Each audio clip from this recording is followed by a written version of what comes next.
Good evening, my disciples. This is Dante.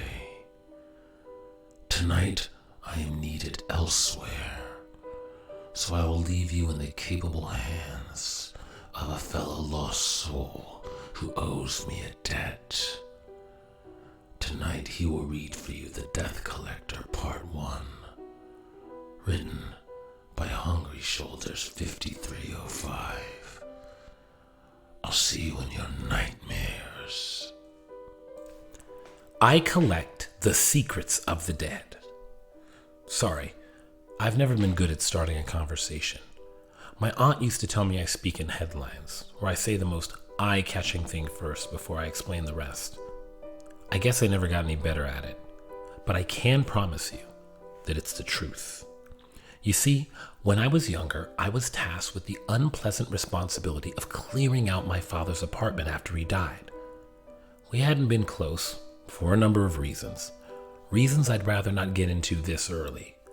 But my dad had no spouse, and I was his eldest child, and my brother was taking the whole thing too hard for me to feel good about passing things off to him. So, it was up to me to clear out the home of a man I hadn't even seen or spoken to in 13 years? I found out a lot of things while cleaning out that apartment. Things that I honestly would have rather not known about. The pictures of me and my brother on his dresser. The letters from lovers who somehow saw something in that man that I couldn't understand, along with some pretty graphic descriptions. Scribbled notes about things that I remembered and things I didn't at all. The ones I didn't remember were the worst. They usually are. When it was done, I remember wishing that someone else could have done it, that someone who didn't know him had had the job of digging through his life without the added pain of knowing the man. And I decided I would do that for others. To give you an idea of what my job entails, I'll start with my very first job and the secrets that came with it. It started out small. I handed out a makeshift business card that wasn't even laminated to the funeral home that had taken care of my father. After I explained my plan to the owner, he was surprisingly supportive. I still appreciate that support to this day, where I still get customers that Anthony had sent my way with a glowing recommendation. I emphasize that I don't do crime scenes, that I can do hoarding cases, and a general overview of my services. It was definitely a surprise when I got my first client the next week. The caller was a sweet but anxious girl, barely 18, who had been saddled with her mother's estate, with no grandparents or siblings who could help her. The poor thing seemed like she was jumping from thought to thought and emotion to emotion throughout the whole call.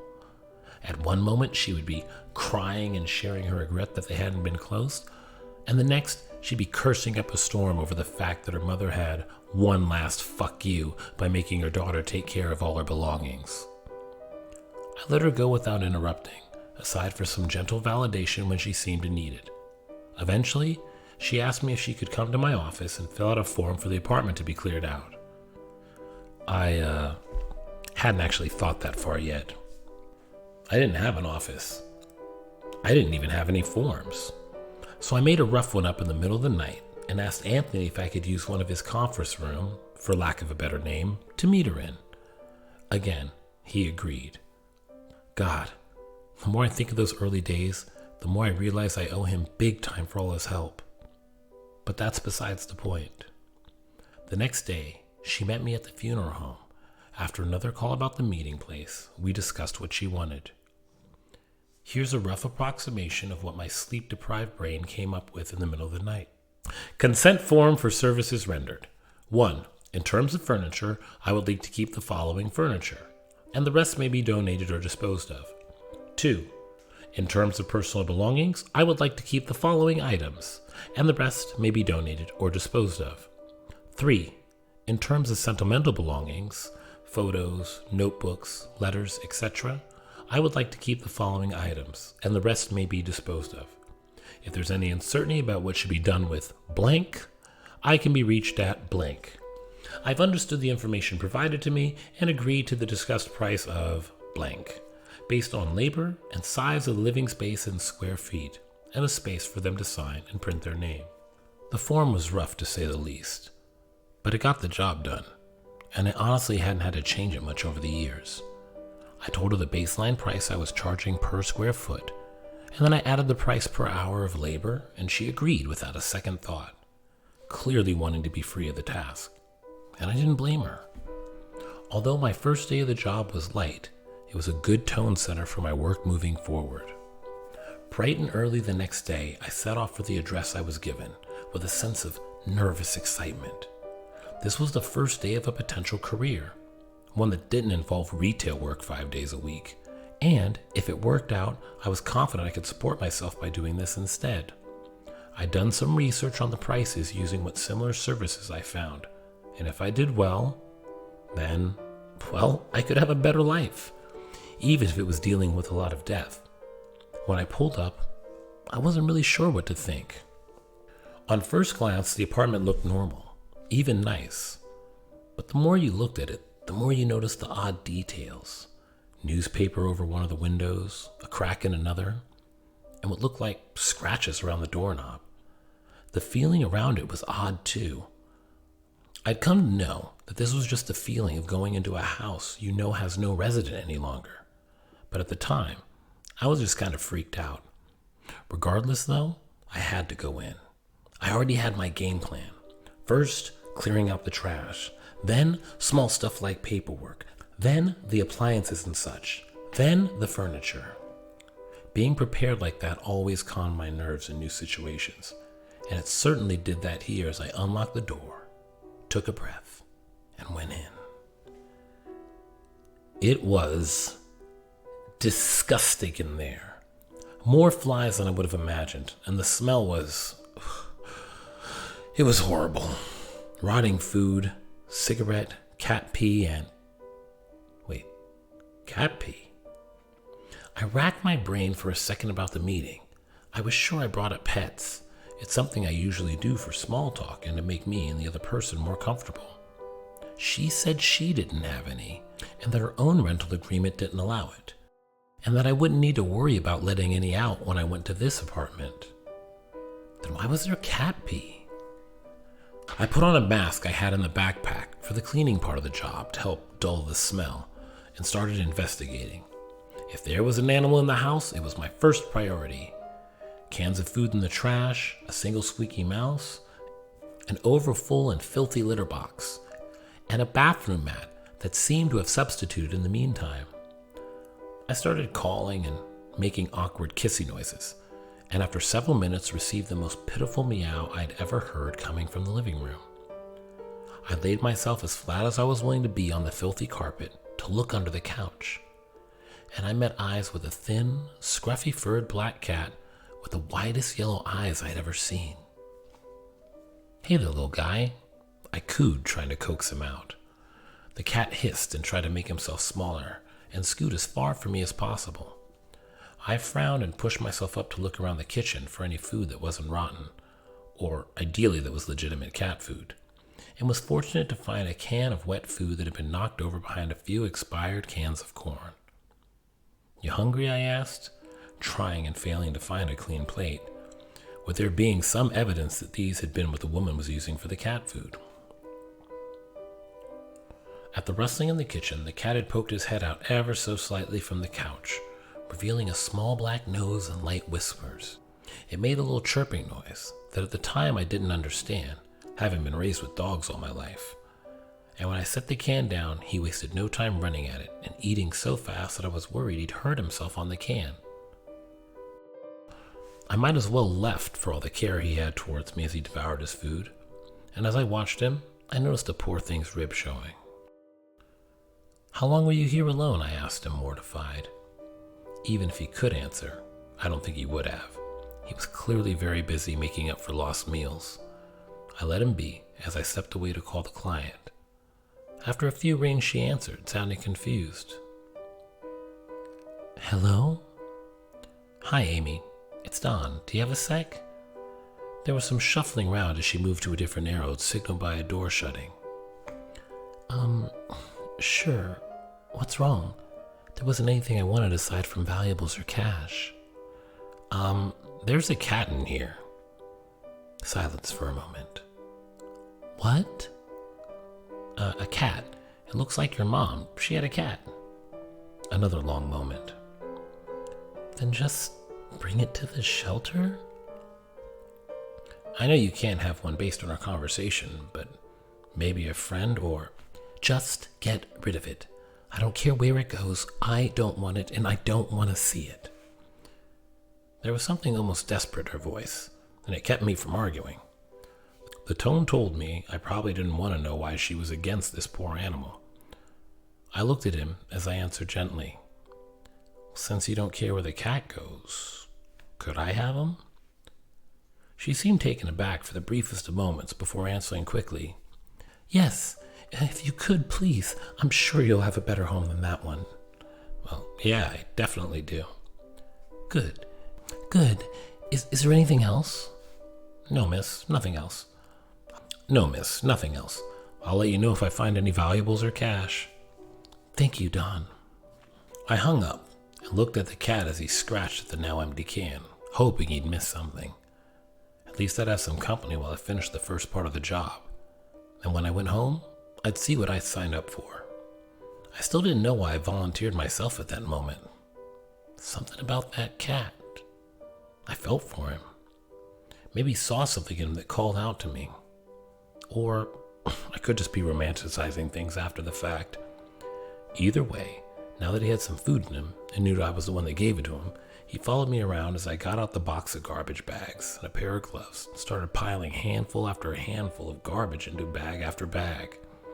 Expired cans of food, rotten meat that had been in the fridge for God knows how long, plates so caked with mystery food and mold that it was easier to throw them away than to try to clean them up to donate, several full ashtrays, and a few handfuls of used tissues, several TV guides from over a decade prior, a adult item that I was thankful I was throwing out instead of that poor girl. Little by little, the floors and surfaces were exposed. My new buddy sitting and watching me, or meowing at anything resembling a can. He seemed particularly confused by the ashtrays, since they were roughly the size of a can of cat food, and were clearly being emptied into the bags, and at one point even growled when I refused to set it down for him. By the time the garbage alone was done, it was dusk. The whole day just clearing out all the trash, and more garbage bags than I had been prepared to deal with on the first job. In the future, I would always rent out a dumpster as a precaution. But this time, I'd have to take a few bags with me each time I left the house. I still remember the smell, and how it didn't leave my car for days. But the cat got in, no problem. He even let me carry him out after I'd gotten the last bag, and sat in the seat just like the German Shepherd I'd grown up with.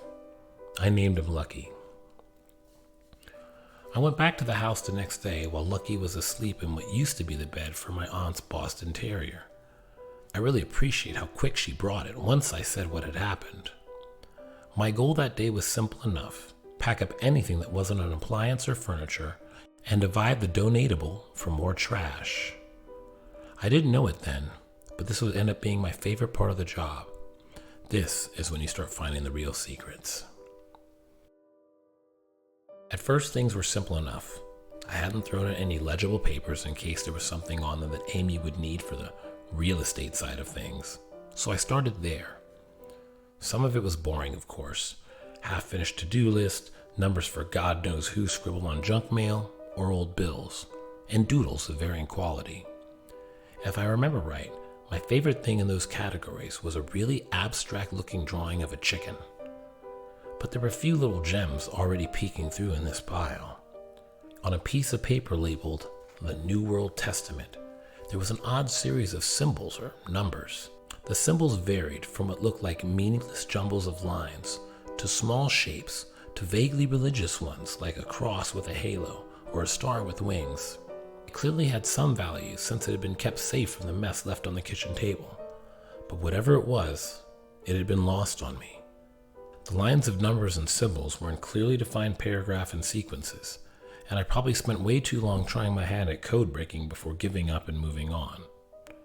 On the same table was a Bible with dog-eared pages, a lot of them in the Book of Revelations or the Old Testament. I wasn't exactly the religious sort, but I'd been raised Catholic and recognized bits and pieces. That got set aside too. When I moved on to the bathroom, When I moved on to the bathroom, the possibly useful separated from the less than helpful in the recycling bag. It was what I'll affectionately refer to as haunting sensation. Bedrooms are the best place for secrets and the worst place for peace of mind in a job like mine. Too easy to get a sense of the person whose life you're clearing away. A Snoopy stuffed animal, a few crosswords and word searches. A sizable cluster of pills, on the other hand, was at least more detective work than grave robbing for me. They are mostly the same kind aside from some almost empty bottles of olanzapine. Multivitamins, metformin, and vitamin D pill bottles were emptied and sometimes on their side, as if grabbed haphazardly. The several bottles of risperidone, however, seemed untouched. Since there were regulations on medications that make disposing them a bit harder, I counted the pills left in the bottles that weren't empty. And while there's only one bottle of olanzapine with more than one pill or two, there was either the same number or none at all missing from the risperidone. No idea what they were for at the time. Didn't think it was right to look it up. Another chunk of time taken up with the personal bits passed before I found anything that caught my curiosity. As I mentioned, I try not to worry about appliances until later, but sometimes the smaller ones get gathered during the hunting bit. One of these was an old radio cassette player that I was shocked still worked when I tested it, and when I opened the cassette deck to see if there were any tapes in it, there was instead almost a dozen thinly folded notes stuffed inside that nearly popped out once it was open. I mean, who could blame me for focusing on that instead? I unfolded the one at the back of the pile, hoping it was the oldest, and started to read. It's been 4 days since God blessed me by speaking to me again. I missed him so much. I thought he had abandoned his most faithful servant. But it was the poison those madmen gave me that did it. They tried to cut me off from our Lord and keep me from preventing the end times. Agents of the devil, that's what they are. But I forgive them. Forgive us our trespasses as we forgive those that trespass against us. Though they lost their way, I will not. He told me today to begin transcribing his teachings into the language of the angels, and I decided to also log the journey for myself, for the future disciples, to see how I struggle in the name of our Lord. I will not fail you. I frowned and looked at the back of the Bible and the paper filled with code on the table, wondering what these teachings were, before grabbing another. As I did, I jumped as the radio crackled to life a moment and uttered a few garbled words before going quiet again.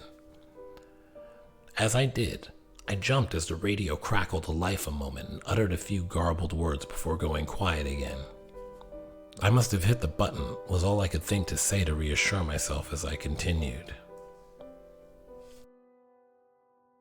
The angel of the devil have realized my mission. I've seen them at the window of my room, trying to listen into the teachings of the Lord. They want to stop me. They want to sever my connection with him again. They want the Antichrist to rise unopposed. They won't falter me. They cannot have my soul. He told me how to protect his words and his teaching from prying eyes. I will bombard them with the false news of the false idols, plaster it to distract them, and protect our future salvation. Lord, protect your faithful servant and trust that I will follow your will. False news of false idols? What the hell did that mean? As I looked at the windows, I finally noticed that they were covered with newspapers. I couldn't remember if that chair had been the one where the code and the Bible had originally been sitting, but it was likely a safe bet considering what I'd read. I sat back down and grabbed another, and was again interrupted by the radio cracking to life, this time somewhat intelligible. To protect his children from... I leaned in a bit, wondering if maybe it was some kind of religious broadcast that was feeding into these notes.